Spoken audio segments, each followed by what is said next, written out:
Breaking news చూస్తున్నాం. తెలంగాణలో సంచలనం సృష్టించినటువంటి ఫోన్ ట్యాపింగ్ కేసులో మరో కీలకమైనటువంటి పరిణామం చోటు చేసుకుంది. మాజీ అదనపు ఎస్పీ భుజంగరావు నివాసంలో అయితే ఏసీబీ అధికారులు విస్తృత స్థాయిలో సోదాలు నిర్వహిస్తూ ఉన్నారు. మరి భుజంగరావు ఇంటితో పాటుగా కూడా ఆయనకు సంబంధించినటువంటి మరికొన్ని ప్రాంతాల్లో కూడా ఏకకాలంలో తనిఖీలు కొనసాగుతూ ఉన్నాయి. భుజంగరావు ఆదాయానికి మించినటువంటి ఆస్తులు కూడబెట్టారనే ఆరోపణల నేపథ్యంలోనే ఏసీబీ ఈ సోదాలు చేపట్టినట్టుగా అయితే సమాచారం తెలుస్తూ ఉంది. మరి ఈ కేసుకు సంబంధించి ఆయన ఆస్తులు, బ్యాంకు లావాదేవీలు, కుటుంబ సభ్యుల పేర్లపైన ఉన్నటువంటి ఆస్తుల వివరాలను అయితే అధికారులు పరిశీలిస్తున్నట్లుగా అయితే తెలుస్తూ ఉంది.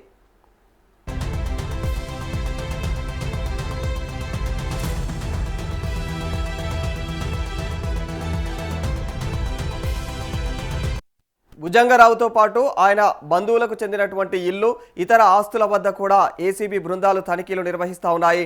మరి సోదాల సందర్భంగా కీలక పత్రాలు, ఆర్థిక లావాదేవీలకు సంబంధించినటువంటి వివరాలను అధికారులు స్వాధీనం చేసుకున్నట్లు అయితే తెలుస్తూ ఉంది.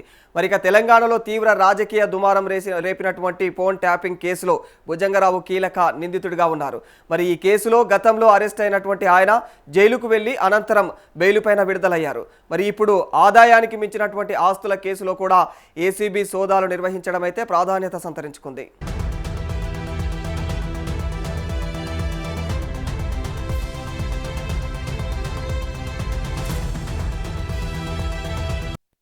ఇక ఫోన్ ట్యాపింగ్ కేసు మరోసారి రాష్ట్ర రాజకీయాల్లో ప్రకంపనలు సృష్టిస్తోంది. మరి ఈ కేసులో ఇంటెలిజెన్స్ అదనపు ఎస్పీ భుజంగరావు వాంగ్మూలంలో అయితే విస్తుపోయే అంశాలు వెలుగులోకి వచ్చాయి.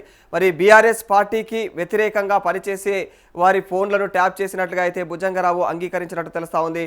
మరి ఎలాగైనా సరే మూడోసారి బీఆర్ఎస్ను అధికారంలోకి తెచ్చేందుకైతే ప్లాన్ చేశామని, ప్రణీత్ రావు సహకారంతో ట్యాపింగ్ చేసినట్టుగా అయితే భుజంగరావు కన్ఫెక్షన్ రిపోర్టులో అయితే అధికారులు పేర్కొన్నారు.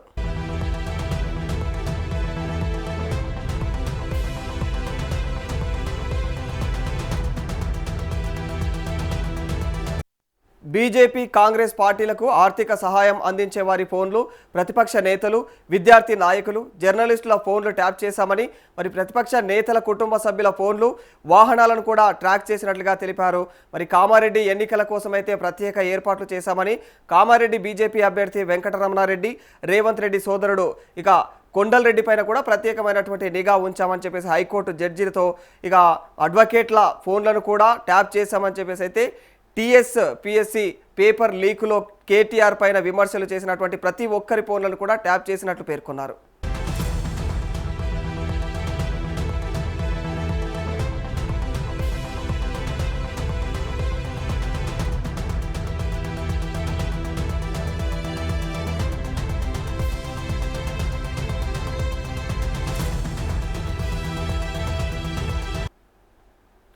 మరి ఇదే అంశానికి సంబంధించి మరింత సమాచారం మా ప్రతినిధి ప్రభాకర్ అడిగి తెలుసుకుందాం. ప్రభాకర్, ఏడీసీపీ భుజంగరావు ఇంటిపైన అయితే ఏసీబీ రైడ్ అప్డేట్స్ ఏంటి ప్రస్తుతం?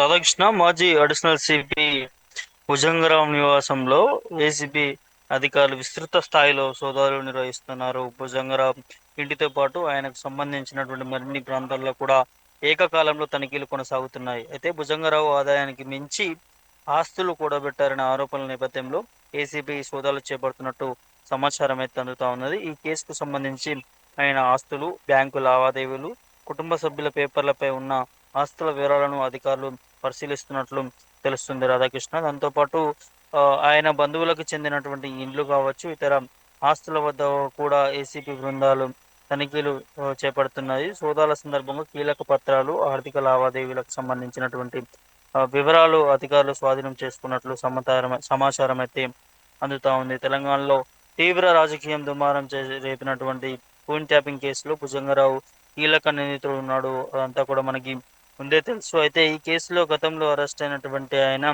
జైలుకు వెళ్ళి అనంతరం బెయిల్పై విడుదలయ్యారు. ఇప్పుడు ఆదాయానికి మించిన ఆస్తుల కేసులో ఏసీబీ సోదాలు నిర్వహించడం ప్రాధాన్యత సంతరించుకుందని చెప్పుకోవచ్చు. తను గతంలో కూడా తను జైలుకి వెళ్ళినప్పుడు, రిమాండ్లో ఉన్నప్పుడు తనని పోలీసులు విచారించినట్టుగా తెలుస్తున్న పోలీసులు భుజంగరావు సంచలన విషయాలు బయట పెట్టాడనే దాని మీద కూడా మనకు ఒక వార్త అయితే అంతా ఉంది. అప్పుడు ఎవరెవరి ఫోన్లు ట్యాప్ చేశారు, ఎందుకు ట్యాప్ చేయాల్సినటువంటి అవసరం వచ్చింది, 2 సంవత్సరాలు బీఆర్ఎస్ ప్రభుత్వ పరిపాలన పూర్తయిన తర్వాత మరి మూడోసారి అధికారం తెచ్చుకోవడం కోసం వివిధ నాయకులపైన నిఘా ఉంచామన్నట్టుగా ఇటు భుజంగారావు తెలిపినట్టుగా తెలుస్తా ఉన్నది. అది దానిని కూడా స్టేట్మెంట్ ఆధారంగా చేసుకుని పోలీసులు దానిపైన ఒకసారి ఒక రిపోర్ట్ ను కూడా తయారు చేసినటువంటి పరిస్థితి కనిపించింది. భుజంగారావు చెప్పినటువంటి ఆధారాలన్నింటినీ కూడా.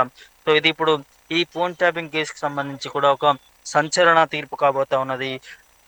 దాదాపు 2.5 ఏళ్ల నుంచి కూడా కాంగ్రెస్ ప్రభుత్వం అధికారంలోకి వచ్చినప్పటి నుంచి ఇప్పటి వరకు కూడా ఫోన్ ట్యాపింగ్ కేసుకు సంబంధించి ఆ, ఇటు కేసీఆర్ ని కావచ్చు, కేటీఆర్ ని కావచ్చు, బీఆర్ఎస్ నాయకులను అరెస్ట్ చేసి చూపిస్తా అంటూ కూడా తను మాట్లాడినటువంటి సందర్భాలు కనిపించాయి. కాబట్టి ఇప్పుడు అదే విధంగా ముఖ్యమంత్రి రేవంత్ డైరెక్షన్ లో ఇప్పుడు పోలీసులంతా కూడా ఈ ఫోన్ ట్యాపింగ్ కేసుకు సంబంధించి కూడా మొత్తం నిఘా పెట్టారు. ఇప్పుడు ఏదైతే భుజంగరావుని ఇంట్లో సోదాలు మొత్తం చేస్తా ఉన్నారు. ఎందుకంటే తను గతంలో అడిషనల్ ఎస్పీగా ఉన్నాడు. ఆ సందర్భంలో హోంశాఖ ఉన్నటువంటి ఎవరైతే అప్పుడు బీఆర్ఎస్ హయాంలో ఉన్నాడో తను డైరెక్షన్ లో తిను నడిచి అనేకమైనటువంటి నాయకుల మీద నిఘా పెట్టారు. ఇటు ప్రభుత్వం అధికారంలోకి రావడానికి బీఆర్ఎస్ పార్టీ ముఖ్యంగా మూడోసారి అధికారంలోకి రావడానికి ఇటు రాజకీయ నాయకుల మీద కావచ్చు, అప్పుడు ప్రతిపక్ష నేతగా ఉన్నటువంటి రేవంత్ రెడ్డి మీద కావచ్చు, లేకపోతే వివిధ నాయకుల మీద, అదేవిధంగా కొంతమంది జర్నలిస్టుల మీద కూడా గతంలో ఫోన్ ట్యాపింగ్ జరిగాయనే దాని మీద కూడా మొత్తం కూడా ఆరా తీశారు. ఇప్పుడు ఈ విషయాలన్నీ కూడా పోలీసులు మొత్తం కూడా మరోసారి కేటీఆర్ దగ్గరికి వచ్చే అవకాశం ఉంది. తనని కూడా మరోసారి విచారిస్తారనే చర్చ కూడా నడుస్తా ఉంది రాధాకృష్ణ. మరి చూడాలి ఈ కేసు ఎటు మలుపు తిప్పుతుంది, ఏందనేది కూడా. ఒకవైపు బీఆర్ఎస్ పార్టీ మాత్రం ఫోన్ ట్యాపింగ్ చేయలేదు, చేస్తే దమ్ముంటే విషయాలు బయట పెట్టండి అంటూ కూడా ఇటు కేటీఆర్, కేసీఆర్ లాంటి నాయకులు కూడా మాట్లాడుతున్నట్టు సందర్భాలు కనిపిస్తా ఉన్నాయి. కాబట్టి ఖచ్చితంగా ఒక మరోసారి కేటీఆర్ ని కావచ్చు, బీఆర్ఎస్ నాయకులను విచారించే సందర్భం కనిపించే అవకాశం ఉన్నట్లుగా తెలుస్తోంది రాధాకృష్ణ. సో మరి 2024 తర్వాత ఇప్పుడు మళ్ళీ తెరపైకి భుజంగరావు వచ్చారు. మరి ఈ ప్రస్తుతం అయితే మరి ఏసీబీ రైట్స్ ను ఎలా చూడాలంటారు?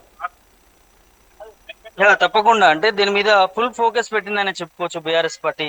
ఇటు కాంగ్రెస్ పార్టీకి సంబంధించి కూడా ఎవరైతే ఆ సందర్భంలో ఈ ఫోన్ ట్యాపులకి పాల్పడ్డటువంటి నాయకులకు సంబంధించి వారందరినీ కూడా నిఘా ఉంచారు. ఒక్కొక్కరిని కూడా విచారణ చేపట్టింది. గతంలో బీఆర్ఎస్ హయాంలో ఉన్నప్పుడు ఎవరెవరి మీద అయితే ఫోన్లు ట్యాప్ అయ్యాయని అనుమానాలు ఉన్నాయో వారందరినీ కూడా ఇటు జూబ్లీ హిల్స్ పోలీస్ స్టేషన్ లో కూడా వచ్చి ఫిర్యాదు చేయమని కోరారు. ఫిర్యాదు చేసినటువంటి నేపథ్యంలో కూడా వారందరినీ కూడా పోలీసులు విచారించారు. విచారించిన తర్వాత కూడా ఒక్కొక్కరు ఒక్కొక్క విధానంగా వాళ్ళ ఫోన్ల మీద ట్యాప్ చేసినటువంటి అనుమానాల మీద కూడా ఆధారాలన్నీ కూడా వారి పోలీస్ స్టేషన్ లో సబ్మిట్ చేసినటువంటి పరిస్థితి కనిపించింది. కాబట్టి సో ఇవాళ ఎవరైతే ఈ బాధితులు ఉన్నారో రాజకీయ నాయకులు వాళ్ళంతా కూడా రావడం జరిగింది. వాడు ఫోన్ ట్యాపింగ్ కి గురైనటువంటి వాళ్ళంతా కూడా చెప్పిన దాని మీద ఇప్పుడు కొంత ఇటు భుజంగరావు చెప్పినటువంటి దాని మీద కూడా ట్యాగ్ అవుతా ఉంది. కాబట్టి ఖచ్చితంగా ఈ విషయంలో ఫోన్ ట్యాపింగ్ విషయంలో ఒక సరికొత్త విధానంలో కూడా ఇటు పోలీసులు ప్రభుత్వము చర్యలు చేపడుతుంది. మరి ఇందులో భుజంగరావుని ఎందుకు ఇన్వాల్వ్ చేశారంటే తను అప్పుడు నిందితుడిగా ఉన్నాడు. దాంతో పాటు అనేక లావాదేవీల విషయంలో కూడా తను పాల్పడ్డాడు. ఆ సమయంలో బీఆర్ఎస్ సమయంలో ఉన్నప్పుడు తను ఎస్పీగా ఉన్నప్పుడు, అడిషనల్ ఎస్పీగా ఉన్నప్పుడు అంతా కూడా అనేది చర్చ వినిపించింది రాధాకృష్ణ. ఆ నేపథ్యంలో తనని ఇప్పుడు ఏసీబీ అధికారులు కూడా సోదాలు చేస్తున్న సందర్భం కనిపిస్తాం. మరి చూడాలి సాయంత్రం వరకు కూడా ఈ సోదాలు కంటిన్యూ అవుతాయని చెప్తా ఉన్నారు. అయిపోయిన తర్వాత మరి ఎట్లాంటి విషయాలు వెలుగులోకి వస్తాయనేది కూడా చూడాల్సినటువంటి అవసరం ఉంటుంది Radhakrishna. Right, thank you Prabhakar.